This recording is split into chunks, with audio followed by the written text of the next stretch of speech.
Getting our friends together isn't as easy as it used to be. We get it. Life comes at you fast. But trust us, your pals are desperate for a good hang. And when they hear you stock the party with drinks from Drizzly, they'll be banging down your door. Let Drizzly, the go-to app for drink delivery, take care of the supplies. All you need is an excuse. It doesn't even have to be a good one. It's your dog's birthday. The loquats are finally ripe. Whatever. With Drizzly, you can compare prices on a massive selection of beer, wine, and spirits and get them delivered straight to your door, which means you can entice the crew to leave their houses without ever leaving yours. Whatever the occasion, download the Drizzly app or go to drizzly.com. That's DRIZLY.com. Today. Must be 21 plus. Not available in all locations. Man, I wish they had Drizzly when I used to play D&D and Riffs. Maybe it's time for me to start again. Thanks, Drizzly. The podcast playground. Hooray! Hey, it's my song. Let's sing it. It's gonna be fucking awesome. Come on, it's gonna be fucking awesome. You know the words. It's gonna be fucking awesome. That's it, sing. It's gonna be fucking awesome. Yeah! Hey ho, everybody. Jesse Blaze Snyder here, the coolest geek alive. Care Bear stare out to everybody. I love you guys. I care about you. I just got numbers for our 4th month of our show, and we keep increasing our ad revenue, and there's just a consistent audience of people coming and letters, and it's really wonderful. So thank you all. We really appreciate you helping us to make this show a success. It's just been so much fun for me, especially now as I feel as though I have been able to talk about myself. You know, I'm a comic book writer, but you don't know maybe as much about my history as a musician, my history as a voiceover actor and a television host and a reality star.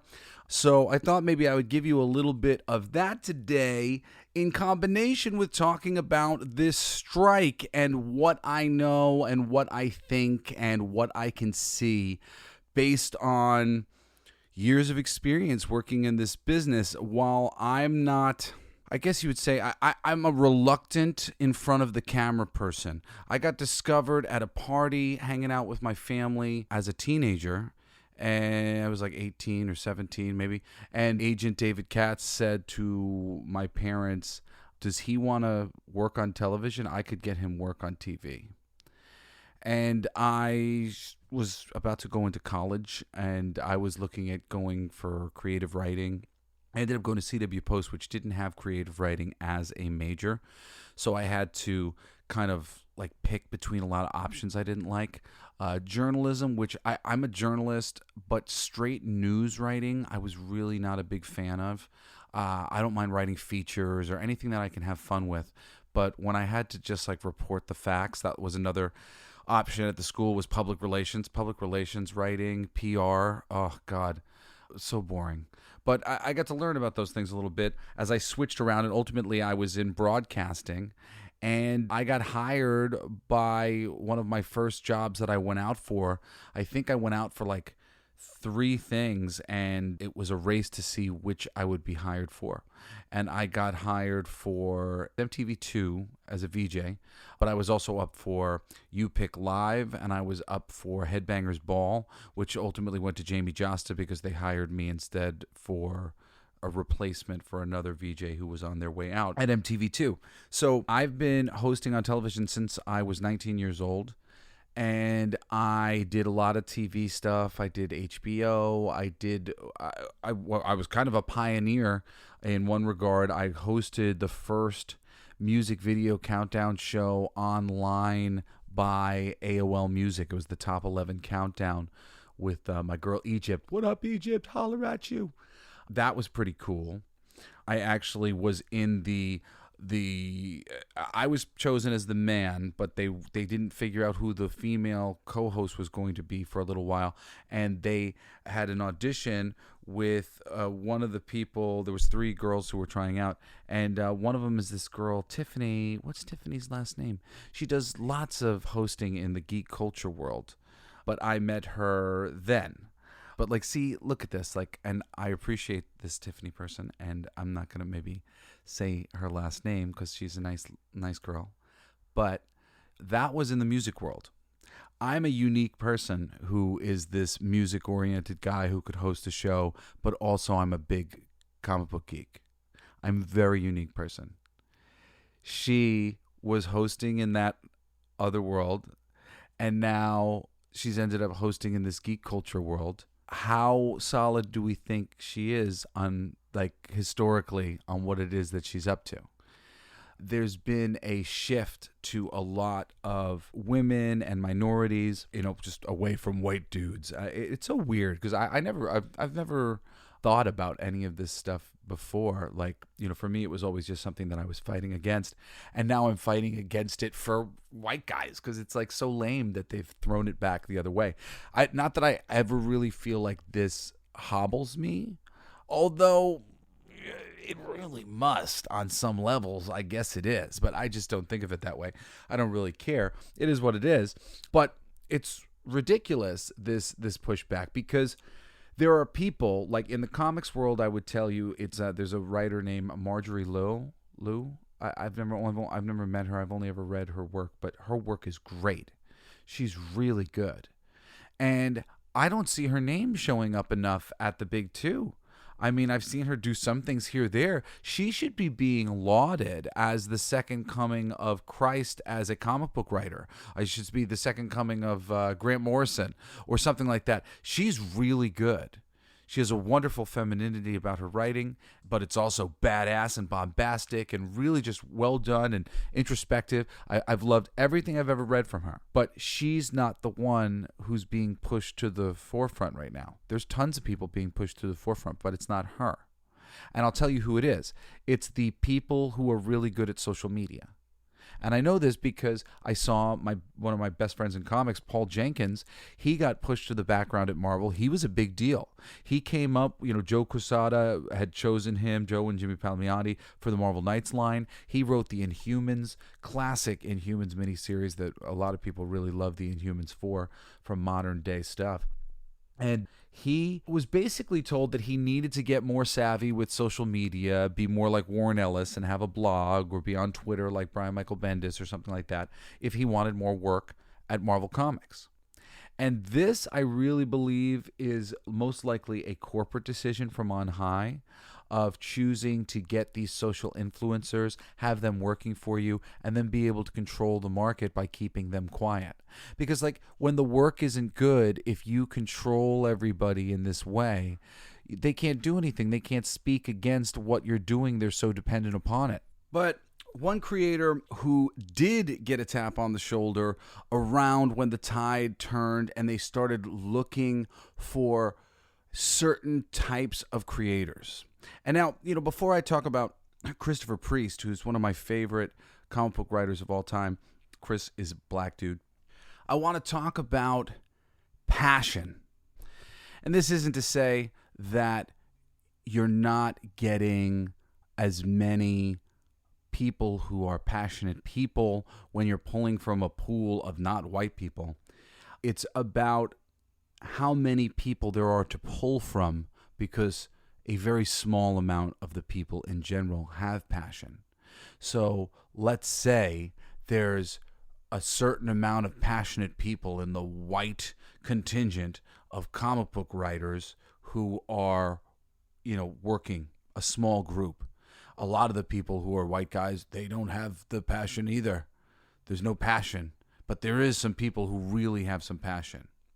Now, amongst those groups of people who have passion, we do get some people like the Marjorie Lius of the world and the Christopher Priests of the world, who's another person who I am thrilled is making comic books. He's just such a brilliant, wonderful, shining star. He's somebody who clearly has passion for the medium. And I want all of my writers to have passion for the medium. I don't care what color or sex they are as long as they do. And I don't care if they're all women as long as they do. And I don't care if they're all black as long as they do. I just want the ones who do. And I'm telling you, because I'm on the inside of the entertainment business on so many levels, friends that I have working at comic conventions. I used to host various panels and just know so many actors and so many people. I just lost my friend Jason David Frank, the Green Power Ranger, who I met working comic conventions and doing this thing. So I have an insider's experience here, and I'm telling you, they couldn't find enough really passionate comic book readers, because the amount of people who read comics, it's small. A lot of the people who are in comics, they're in it for not really the storylines, but for the collectability of comics. And maybe they've gotten into some of the storylines or whatever, but the collectability keeps them there. The stories aren't the thing. The people who ebb and flow in and out of comics because they're only following great stories and they're looking to find the next great story, those people are actually few and far between. And percentage-wise, because we're in America, it's been a dominantly white group of people.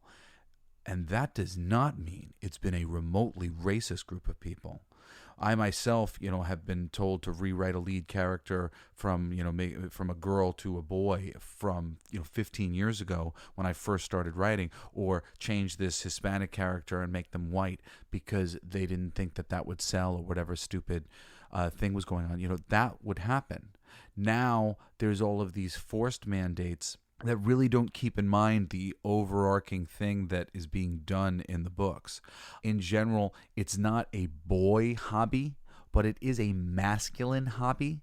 It's the masculine energy. Women have that energy. Men have that energy. We all have access to masculine energy, and so do we all to feminine energy.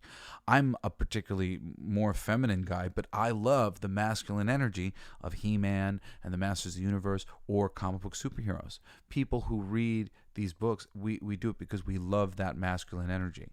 And there's a lot of overcorrection of this masculine energy in lots of weird ways. Like they want to make all the women masculine. That isn't what people are asking for when they're looking for more femininity. Femininity is a different energy, a counter energy. It's an energy that Sigourney Weaver has in Aliens when she's, saving Newt. It's an energy that Sarah Connor has when she's becoming a hardened ass kicker so that she can protect her son. That's the thing. That's the thing that we like about Monsters Incorporated and Wreck-It Ralph. We like the big masculine guy doing something feminine, being soft for the thing that needs softness, and being hard to protect them. That's that balance of protection and femininity. That's the thing that you want to bring to the table when you're introducing us to a female character. But most of these female characters, they're just kind of like butch. Whoa, whoa. Like on the Hawkeye TV show, which generally I really like the Hawkeye TV show. I love that Florence Pugh actress, and I really like the actress whose name I'm not remembering, who plays the other Hawkeye, the Kate Bishop Hawkeye. I liked her a lot.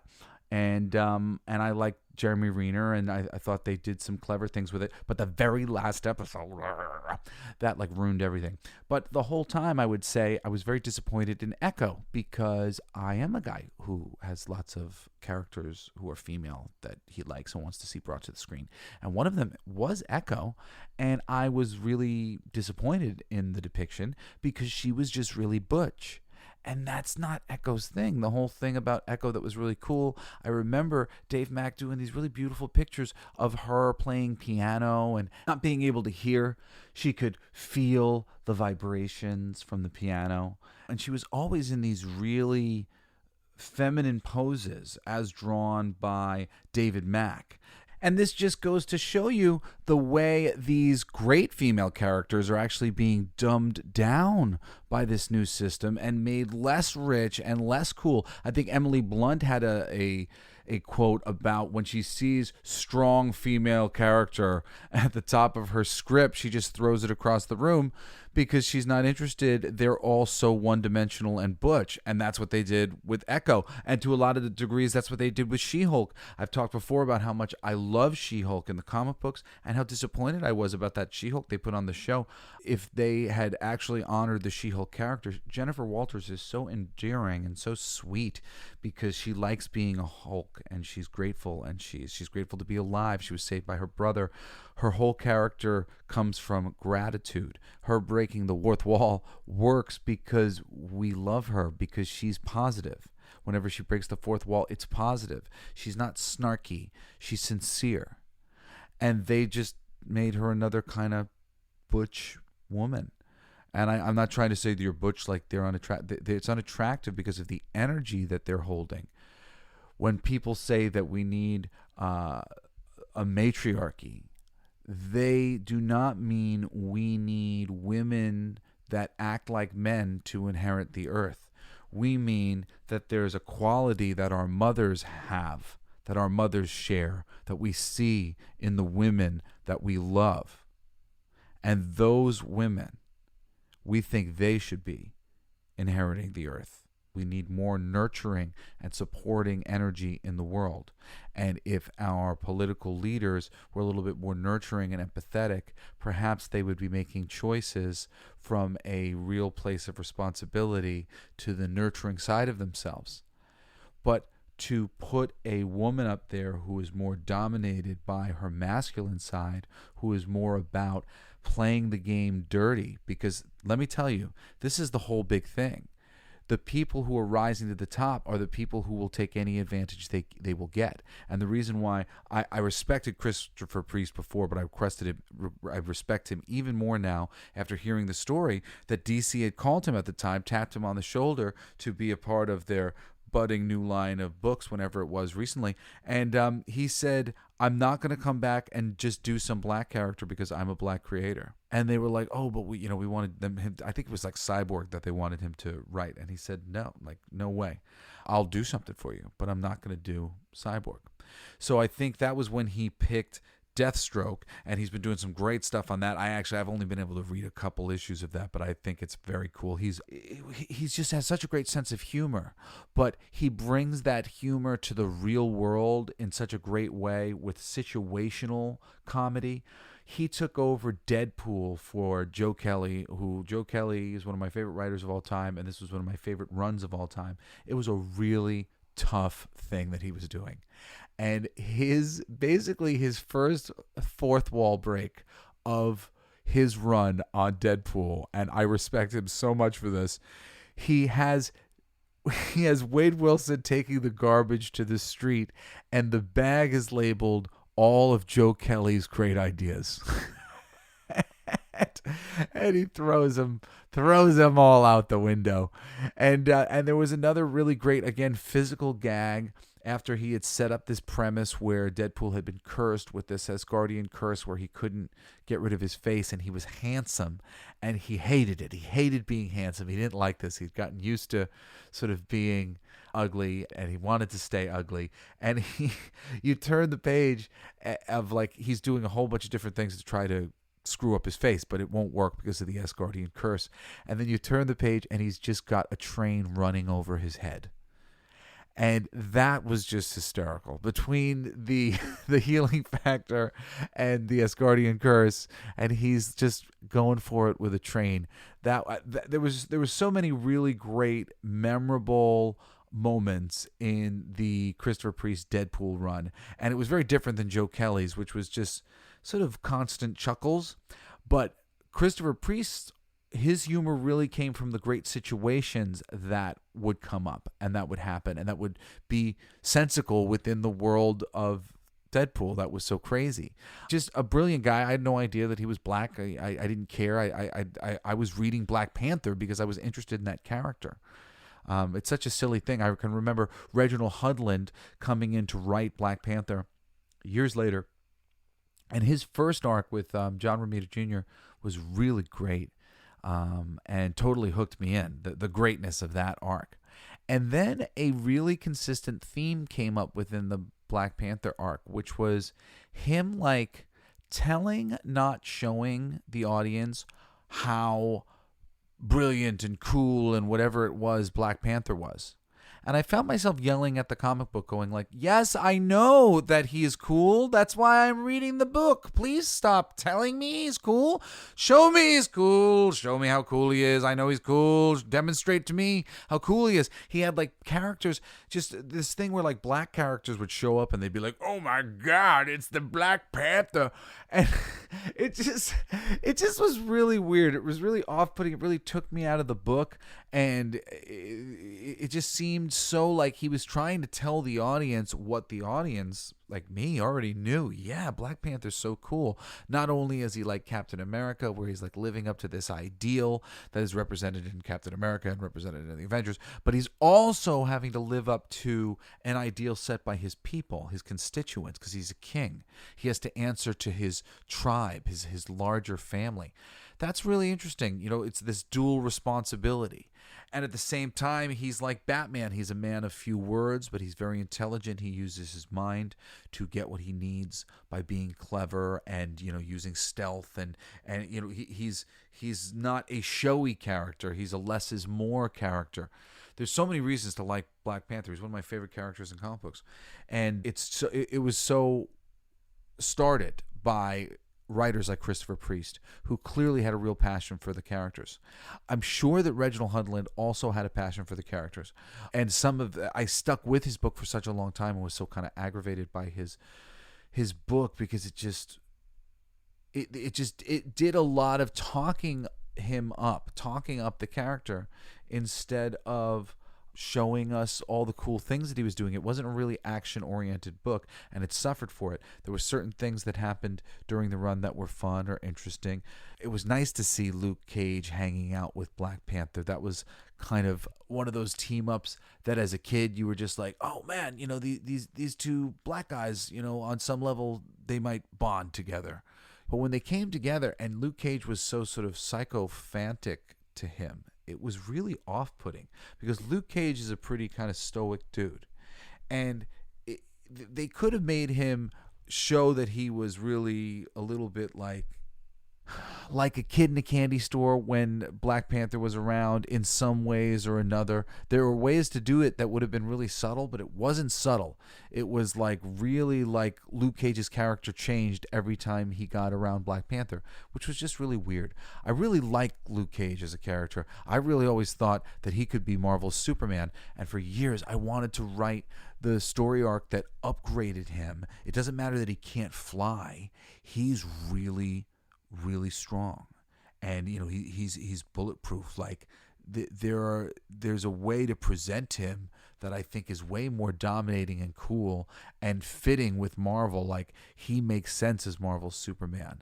He can't fly, of course, that's ridiculous, and we know who he is because he's Superman. I've always wanted to write that arc, and it stinks because I feel like, I don't know, it's going to take a real change in the culture for me to write the arc that really transforms Luke Cage into Marvel's Superman. And I really believe it is capable with him, and he's a real good character, and he's the great type of character that we want to see as Superman. He's like the Green Power Ranger, like my buddy Jason David Frank. You know, one of the reasons the audience loved him so much was because he started as a bad guy.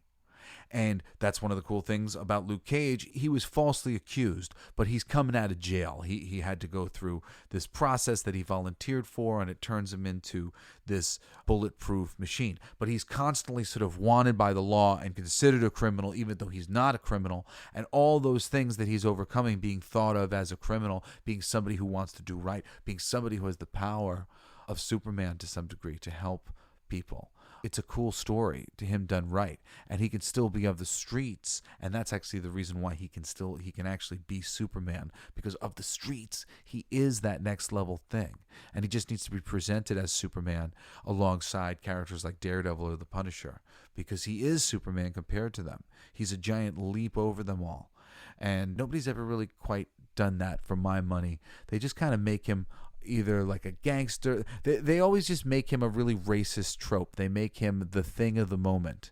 And I really think he's that stoic, educated black man who doesn't, he knows his history and he's not doomed to repeat it, and he's being wise about things. He's going to go about things the right way, but at the same time, he's not afraid to break the rules because he knows the bad guys aren't afraid to break the rules either, which is perhaps that real-world Superman that Scott Snyder was trying to do.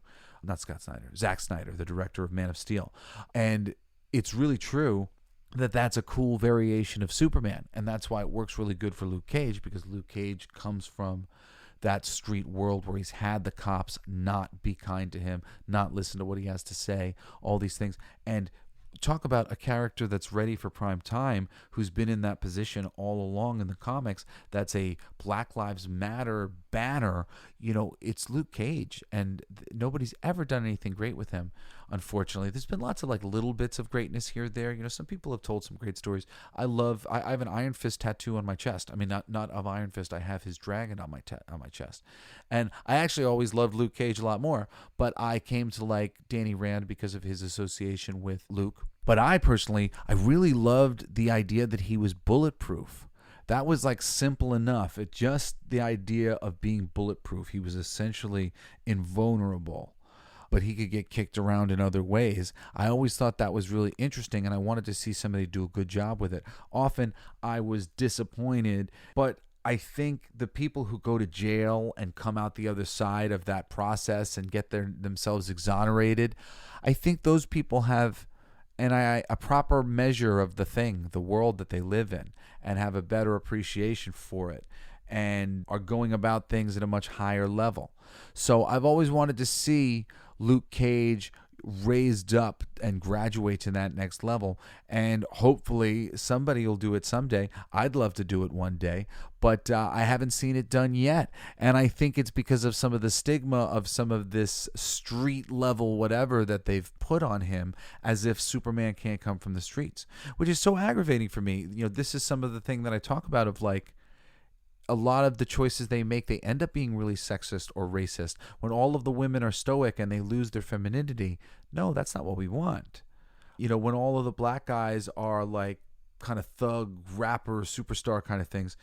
One of the reasons why we love Mr. Terrific so much, I'm a huge Mr. Terrific fan. Well, not the original Mr. Terrific. I don't care about that guy. But, I mean, it's cool that he exists, and I've always liked that this guy picked up the legacy of Mr. Terrific and the motto of Mr. Terrific. I thought that was cool. I thought it was especially cool because he was a black guy, and the original Mr. Terrific was a white guy, and it's a no-color thing. I like what this guy was about. Mr. Terrific's motto is fair play, and here I am, I'm the new Mr. Terrific. That was really cool.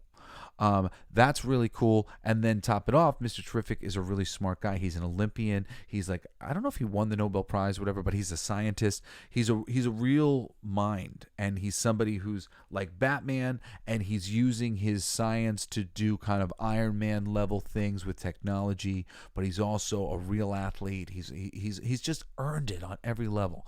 Love that character. I don't know if he's a doctor as well. I forget what his credentials are, but he's really just portrayed as this really brilliant dude. And I love it. I believed it. He was written that way. He was written really smart. He was the leader of the JSA.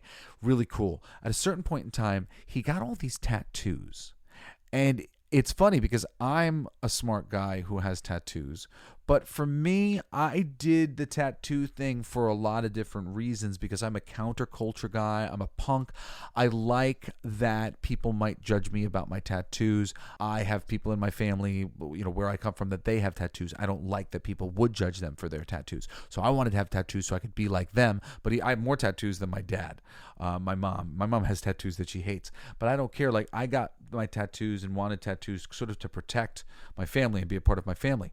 But there is a sort of thing of types of people, and there are different types of people in this world who get different types of tattoos. And Mr. Terrific is a really intelligent and I think deep and meaningful man. I believe his origin is that he had lost his wife, and that really devastated him, and he dedicated himself because he had lost the love of his life to this life of crime and making the world a better place. And these are all beautiful things. These are all reasons why I so fell in love with the character. And they gave him all of these super trendy tattoos in the New 52. They redesigned him, and they gave him all of these tattoos that, I don't know, maybe they thought somebody from the street might have. And I really think that we're all unique snowflakes. I know people boo-poo that idea that we're all unique and special, but we are all unique and special. That doesn't mean that we're all unique and special on the baseball field, or all unique and special as artists, or as singers, or as wrestlers, or as football players, or as bankers, or as scientists or mathematicians. We're all unique and special in that we are the person in the science field who's got a really great sense of humor. Or we're the person in the mathematics field who can get the jokes. We're the person who is in the athletics field and is changing it in some way or another. Or in whatever field. Like every field and every group has every part of the pizza for people. And there's all different types of people. I remember that one of my great friends, he said his dad used to say that in every good neighborhood, there are bad people. And every bad neighborhood, there are good people. And I like to say, in every bad person, there is good. And every good person, there is bad. And I like to assume and think that the good is always infinitely bigger than the bad could possibly be, because that's the case with the universe. And I think that the good can, people can always be saved, like Darth Vader. I mean, this is one of the things I love about Star Wars. It's a story that ultimately about saving somebody's soul. Somebody who got corrupted and went the wrong way. Everybody can be saved, even the people that I think are probably going to, if in a religious sense, if you think that somebody's going to go to hell, I don't personally believe in hell, but if you were to think that, like, oh no, my mother, I've seen her do this, that, and the other thing, and these things would send her to hell. Not my mother, but this idea, like of some sort of false person, you would go, oh no, like I want her to redeem herself. The same way Luke Skywalker wanted his father to redeem himself. That's his father. I know that you've done the wrong thing in the past. I want you to do the right thing today. And that concept is very powerful and hits a lot of people. I mean, I really think that concept is probably why that film has stood the test of time, because everybody has a member of their family or a friend or somebody that they come into contact on some close level who goes through that experience of somebody close to them doing something dastardly to them. And you always feel it for anybody that you love when that happens. Like, oh man, did you hear what happened to so-and-so? You feel it when it happens to celebrities. Oh my God, so-and-so was cheating on him the whole time. You're like, oh, you just feel gutted for other people when you feel that you know them on any level. Anyway, I mean, this is just all like the nuance of all this shit. But I really believe that our country, I think our whole world at this stage of the game are way more colorblind and less sexist than you imagine. And I think these things are just sort of propagated for ratings the same way violence is. There's so much conversation about this shit, but they say, and it's true, it's not just in movies. If it bleeds, it leads. They have something that exists in the geek culture world on geek culture news sites, if you don't frequent them, called fan baiting. Is stuff that they'll literally make statements that would infuriate anybody who was a fan of the intellectual property. So if you're a Ninja Turtle fan, they'll be like, why the Ninja Turtles shouldn't be ninjas and should have actually been Aikido artists, or just something like ridiculous that flies in the face of the thing that is generally accepted, the things that we don't want to see changed because we don't want to erode the foundations of our things that we love any more than they already get eroded so often, as is the case, because these people can't be bothered to get down to the level of the geeks and listen to or watch or check out the things that we have been adoring. And reading is the biggest one. Nobody wants to read. Everybody wants to just like watch the material. I said on an episode long ago, watching Batman the animated series is not enough knowledge of Batman to go make a Batman movie. You need to really read some Batman over time. I think this weekend, actually, I'm going to do a long episode of reading Batman reading, all the greatest Batman stuff that I've ever read. Everything that I would hang my hat on is incredible, and you should read it. Get the trade paperbacks, and I'll give you a list and stuff like that. If you watch this past Saturday's episode, I already did that. I gave 101. It's not quite 101, but it was a lot because I was just shouting out different things that I liked along the way, and certainly over 50. Great places to start as far as comic books are concerned. And these are things that'll take you a long time to read because it's real deep dives into comic books. Just look for the episode that says 101. It'll be right before this episode was 101 ways to make you a lifelong Marvel, DC, and indie comics fanatic tomorrow. And there's just tons and tons of recommendations. This weekend I'm going to do Batman. It's going to be fucking awesome. Definitely join me for that. Anyway, this situation in Hollywood that we have is so interesting to me. I've been a member of the union as an actor because I've done reality TV working with my family. My father, as a lot of you know, is Dee Snider from Twisted Sister. But I've also been a member of the union because of lots and lots and lots of voiceover work. I've been the voice of Pizza Hut. I've been the voice of GameStop and Cheetos and Kia Motors. And now I'm still the voice of Food Paradise on the Travel Channel networks or the Discovery networks, whatever you want to call them. Some of those jobs are union jobs. Some of those jobs are not union jobs. Food Paradise is not a union job. Full disclosure, it would be incredible. If I was getting paid every time that show aired, I would have a lot of money. I only get paid when I do episodes of the show. I have done 201 episodes of Food Paradise. My production company, it's not my production company, but it's my best friends in producing. Sean O'Malley, shout out to you, Sean. I have been working with them a long time, and we have done 201 episodes, but part of the reason why we've been doing it so long is because we're such a cheap show. But we're also a very highly rated show. People like our show. We get written up in magazines sometimes because our show's really fun. And our show's really fun because we work together in collaboration to make it funny. And we have some really enjoyable entertainment going on between the wonderful food that everybody has to offer across the nation, all the different families and cooks and chefs that we introduce you to, and the great relationship between the cut and myself. But this show is just a non-union gig. We get paid, we show up, and then that's it. We don't never get paid again unless we get brought in to do another season. Now, we've done 201 episodes. We've certainly made a decent amount of money doing this series. But, oh man, that series is going to live on for forever. They're going to be able to air it all the time for such a long time, as they have been for such a long time. Do I technically deserve some money for that? Probably would be fair, I think. In the case of something like Burger King, where I was, one of my first big voiceover gigs for Burger King was as the Burger King chicken, that he wanted to be a chicken fry. He wanted to be a French fry, basically. If you've seen the commercial, there's these guys going, "Hey, look at that chicken. Maybe he wants to be a French fry." And I come over and I go, "Maybe I do want to be a French fry." And it's really like one of my favorite things. Because it's a union spot, I get paid for that forever. That's a union gig. It was union negotiated. It's part of the union deals because it was a network television thing. If they ever wanted to use that again, they'd have to negotiate again. A few different times they have used it, and I just have immediately gotten paid a second time, and I got paid a lot of money for that. The union rules are really big, but the union rules have been being eroded for years and years and years by the fact that everything's gone digital. Everything's gone to streaming. This is one of the reasons why there was such this huge rush to go to streaming. And what I was saying to you before was everybody essentially got the same idea when it came to streaming. They went, I bet that if we throw money at this streaming war, we can win the streaming war.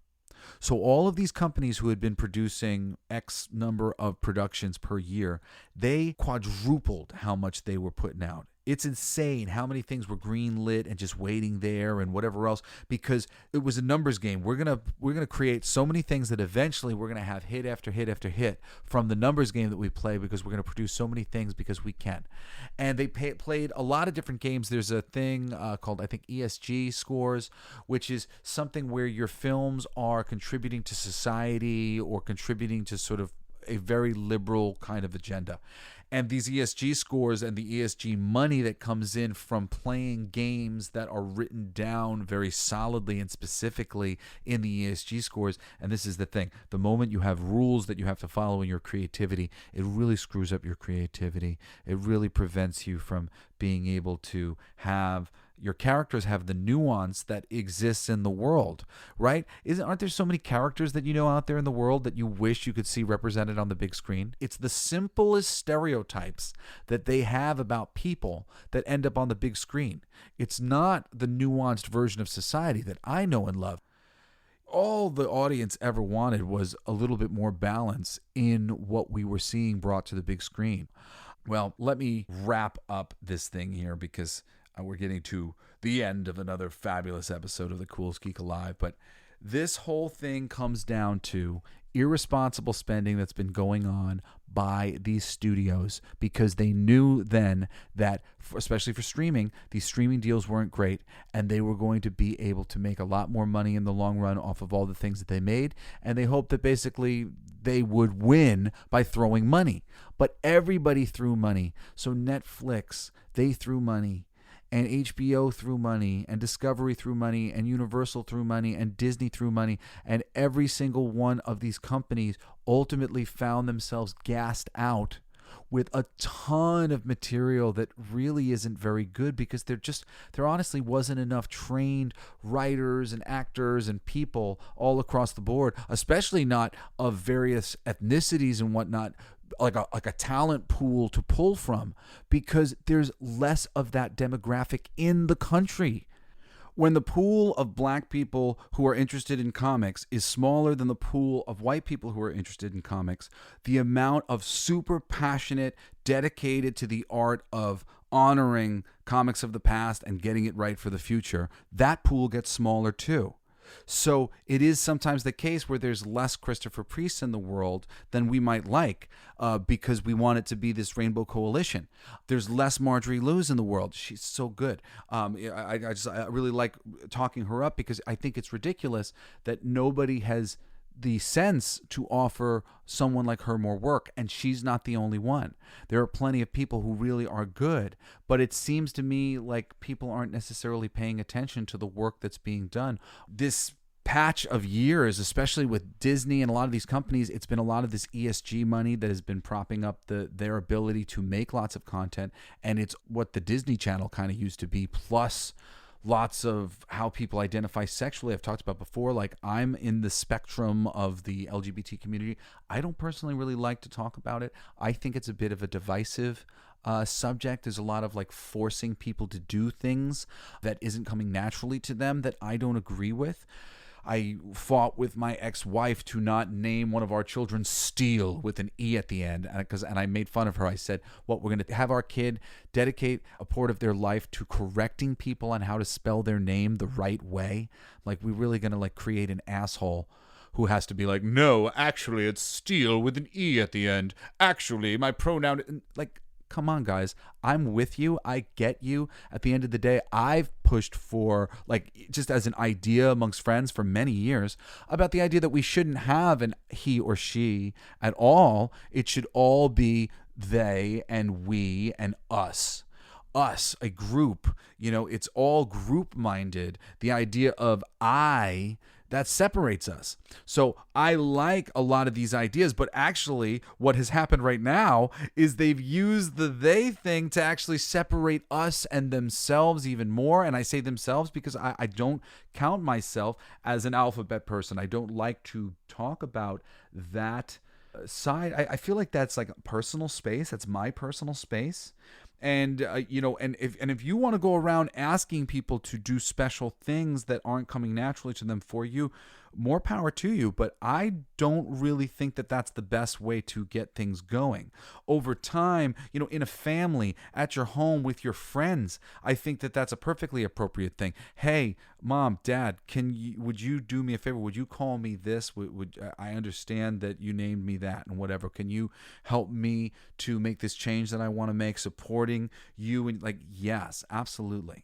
But to go out to the world, essentially picking fights with people over them not necessarily knowing Hey, guys, everybody, there are unreasonable people all over the place. I know that people come across unreasonable people all the time.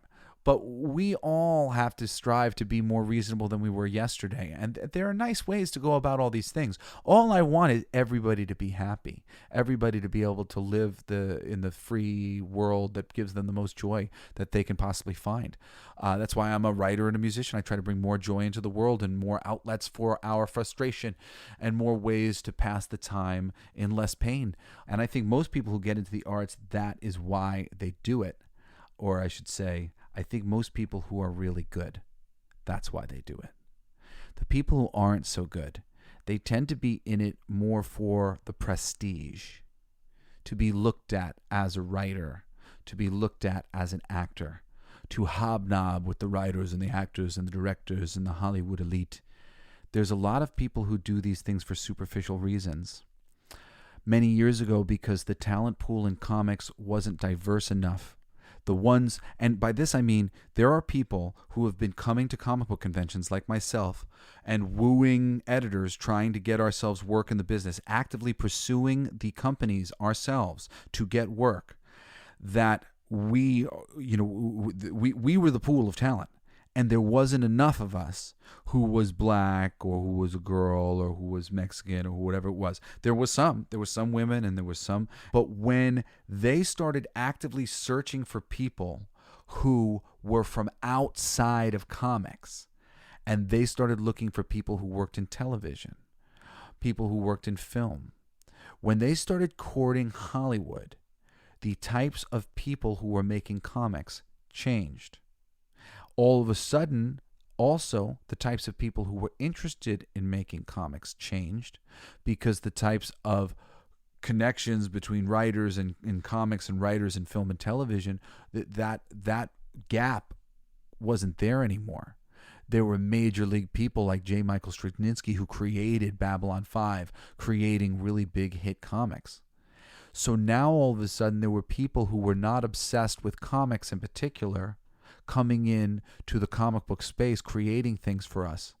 But oftentimes, these things didn't exactly work out. Well, I should say it worked out pretty good for a while, but over time, as that industry overran comics, people who were pursuing comics because of a love of comics, they were very quickly pushed out, because the industry is not good at rewarding people who are doing things for the right reason and dedicated to holding the lore and holding their heroes who created the comics of yesterday on high. All of this stuff, it falls apart in the hands of people who have no idea. They don't know any better. And that's what's been going on there. To wrap up this episode, film studios have finally run out of money, and they are not going to be hiring as many of these people.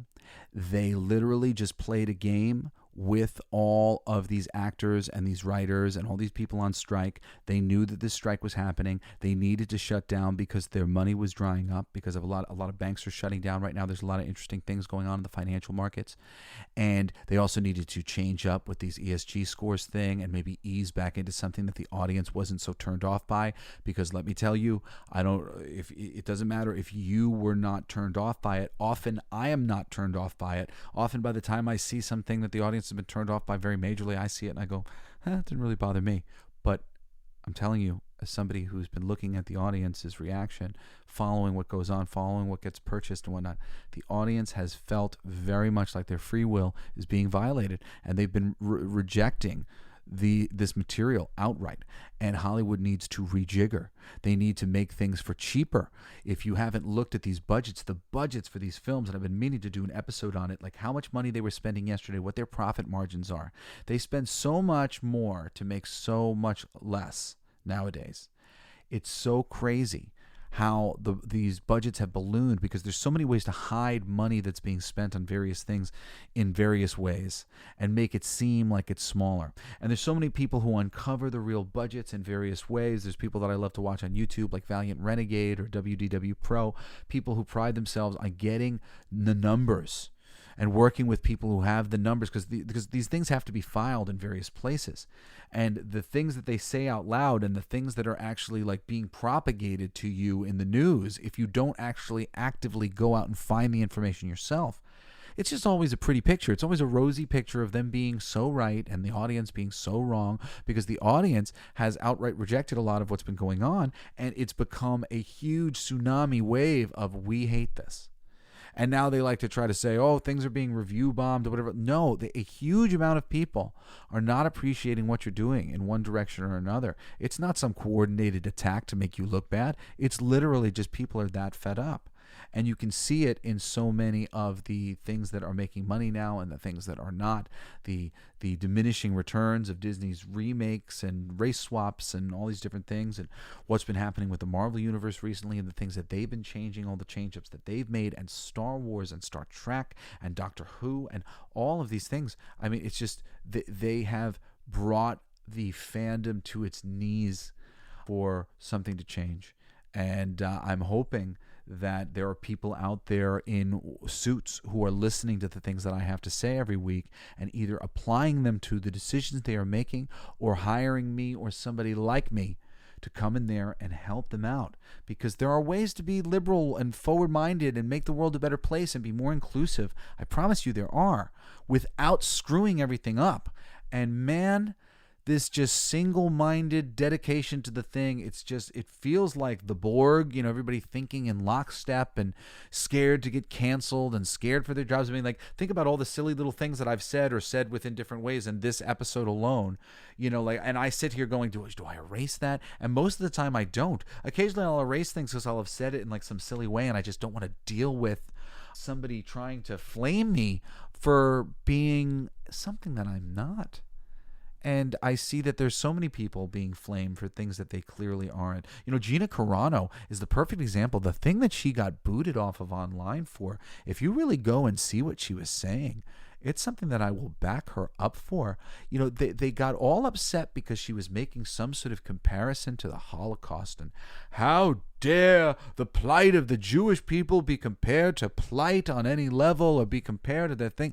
But she was making a statement about judging people as automatically bad and we need to do something about them. The way it was starting to be said about there were people who were calling for parents of one party or another to be we need to force them to choose the right decisions and all these.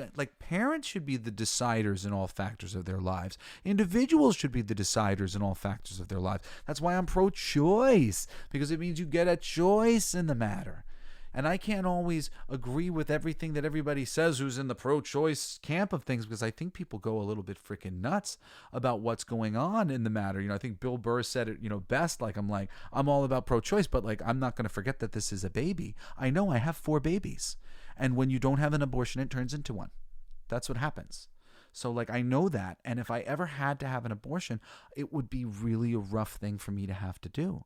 And I don't want people to start thinking that it's nothing, because I want to have people to have empathy for this horrible thing that I had to do if I ever had to do it. And, sometimes it happens. Sometimes there's reasons why that happens. And it's a terrible thing, but it's sometimes a necessary thing, unfortunately.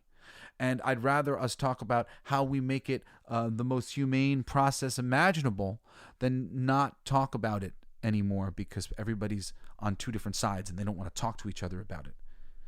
No, man, we need to be able to give everybody choice, but we also need to be able to keep a conversation going and not close ourselves down across the board for all this stuff. This whole woke thing, I just hate it. It's just created all these conversations that I never thought in a million years that I would have to have. The world that I grew up in, it was not racist. We were never talked about things on this level.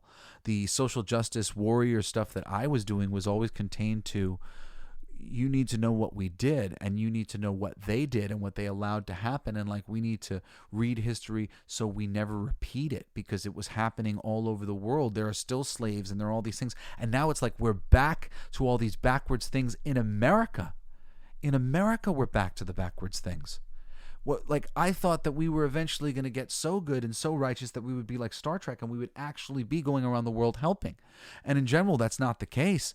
You find out just all these terrible stories that come out of different situations when we go in to help people, or the World Health Organization or whatever. Like all these organizations, they're just all corrupt and they don't do a good job. We need better shepherds. We need better leaders, because the ship is getting perpetually steered into icebergs as the studios have steered all of these actors and writers into icebergs. This iceberg of now they're going to be making a lot less stuff, and they needed more actors, and they needed more diversity, and they needed all these things, and now they're going to have to do a little bit of a course correction, and there's going to be less diversity, and there's going to be all these actors who are all of a sudden out of work and can't get jobs, and there's going to be all these writers who are back into jobs who are out of work for a long time. There'll be some much better output of material in Hollywood, but these actors are going to get screwed. The deal isn't going to get made particularly very far in their favor. Maybe it will be, but if it does, it's going to be getting made at the trade-off of there being so much less material being made. And that they're going to be switching away from these ESG money, and they're going to be switching to something a little closer to what was yesterday. Perhaps something that finally looks like balance. That would be amazing. Wouldn't it be amazing to have a balanced system? It stinks that this had to happen to it, because there's going to be more of an exodus from Hollywood. But at the end of the day, when it comes to these unions, they only help so much, because it becomes this incestuous thing. The unions and the companies, they become so friends together. You don't know where one stops and the other begins.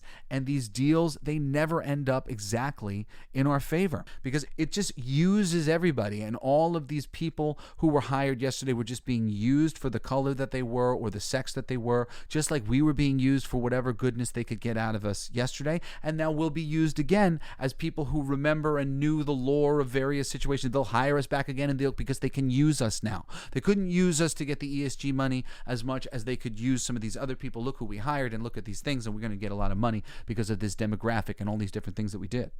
But it's all using. They use us all. So I'm not mad, because it's like, hey guys, you guys are just getting used by the system the same way we were getting used by the system yesterday. And it's really the truth. At the end of the day, it all comes down to who is offering the best art to the medium.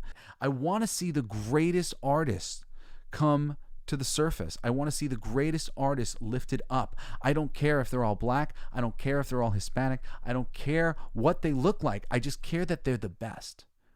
I want the best people. And I only want to be working in comics and kicking ass and getting my comeuppance or whatever because I deserve it.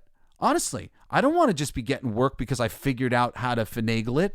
I want to get the work because I freaking deserve it, because I'm great at what I do, because I'm one of those guys who just kills it every single time and always brings love to a project and brings something special. And they know that if they hire me, I'm going to give it my all and bring my A game. That is just who I am, because I am an artist, and that's what it means to be an artist. And it took a long time before I would call myself an artist.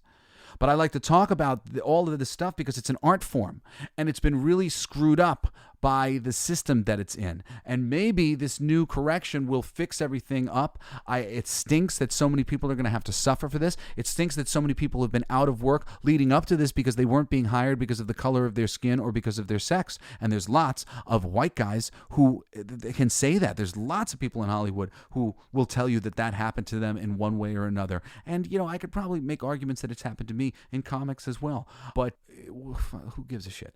It is what it is. It goes back and forth, and it's going to come back around again. And, but it stinks. It stinks that all of these stupid decisions from all these studios, it affects us. It doesn't affect them. They do make the money for these big productions. They make 99.99999% of these loss leaders, where they just make things hoping that something is going to work out. And then the one thing that works out, then they push that and they take all the money out of it. Stranger Things is the thing that makes up for all the loss leaders, all the things that they spend a lot of money on, but they don't get a reward back for it. And there is so much material that has been made for Disney and Netflix and all these companies, Apple, for them trying to lure you to their platforms for the past bunch of years, all of them trying to beat Netflix, and they have only made money on a fraction of it. So when they tell you they don't really have any money, they don't. They weren't planning on you coming back around and trying to take the power position and going, look at all this money you're making. They're only making all this money because they made so much stuff that eventually they each had hits. They each had hits at various companies. They all had some things that made the company some money, but they spent too much money, so they don't have any money. So that's the argument right now. Well, we don't exactly have any money. So it's going to be really hard for all of these actors and all of these writers to get anything they want out of these studios, because the studios built the model that they are on out of ridiculous spending way too much on all of these productions, not making enough back on the productions, having way too many productions going on that aren't good, that aren't going to go anywhere, but they're just trying because they don't trust their own taste, and they're all trying to keep their jobs. Me and my brother Cody, my brother's a very wonderful, brilliant filmmaker. Cody Blue Snyder, you can look up his films, All That Remains, which is based on a comic book that me and my buddy Steve Kurth created called D for Dementia. You can also check out one of his short films. I think it's been called The Greatest Short Film Ever Made.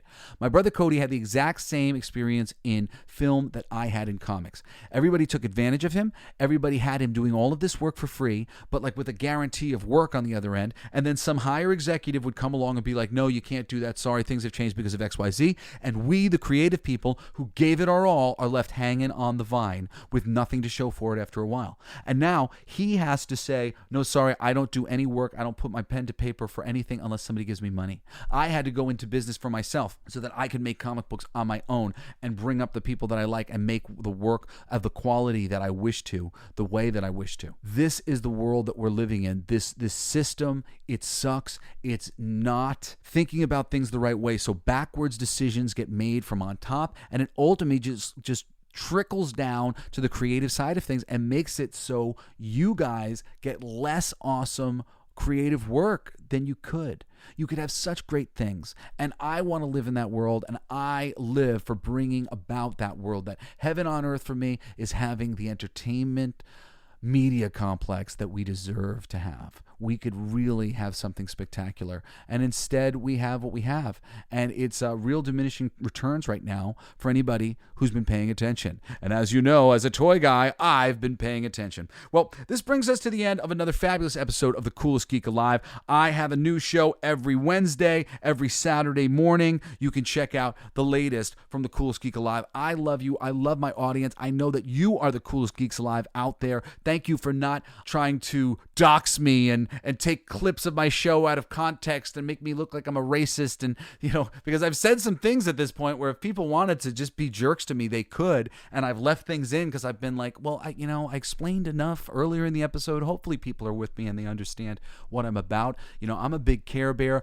That's why I call my company the Killer Rabbits Company. We make comic books, and I am a big fuzzy bunny who has become a hard guy in a lot of regards because I think that there's a lot of people who need to be defended, and I think I need to stand up for myself because the meek need to inherit the earth. The geeks need to inherit the earth because the people who are less so, they tend to do the leadership thing for the wrong reasons. They tend to go onto social media for the wrong reasons. It's not everybody, because a lot of us have to do it, but a lot of them do, and it leads to a lot of superficial art. And I believe in a world of genuine artists making genuine art. And I want to live in that world. So join me this and every Wednesday and every Saturday for another awesome episode of the Coolest Geek Alive. Plus, every Thursday, you can see my smiling face with my best buddy, Aaron Sparrow, on Toys on YouTube, 7 Eastern, 4 Pacific, with the Coolest Geeks Alive. Anyway, also, write me. I meant to get to a letter today, but again, I went big overtime.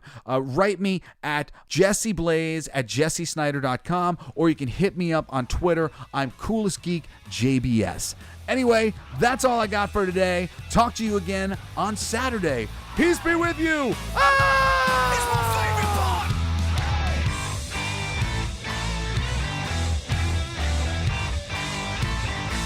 Isn't that heavy?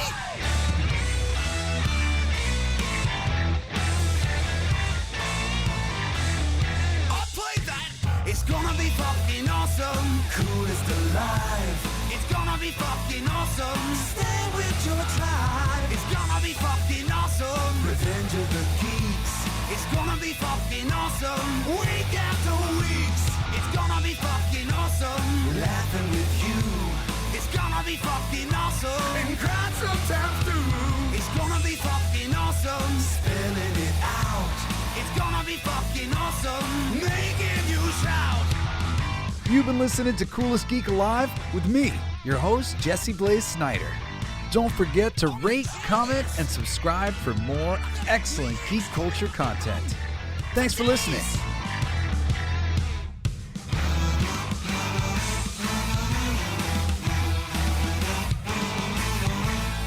You like that? It's a kazoo solo.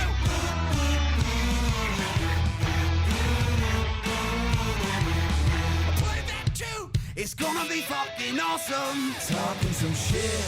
It's gonna be fucking awesome. Living the shit. My voice is fucking awesome. Food in our mouth.